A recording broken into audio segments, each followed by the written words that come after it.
How to create AI Disney Pixar movie posters. Go to Ideogram, a web-based tool to generate realistic and creative images from text prompts. You can use it to create anything from logos, icons, illustrations, portraits, and more. To create AI Disney Pixar movie posters, sign up for a free account. You can also use your Google or Facebook account to log in. Once you are logged in, you will then see a blank canvas where you can enter your text prompt and generate your image. You can also adjust the size, quality, and style of your image using the sliders on the right side of the screen. To create a Disney Pixar movie poster, you need to write a text prompt that describes the title, characters, setting, and mood of your movie. Now, I want to create a poster for Toy Story.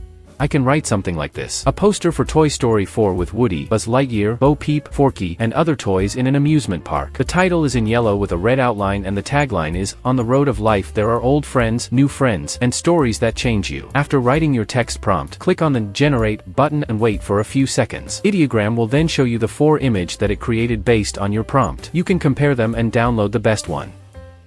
To download, just click on the image and save it.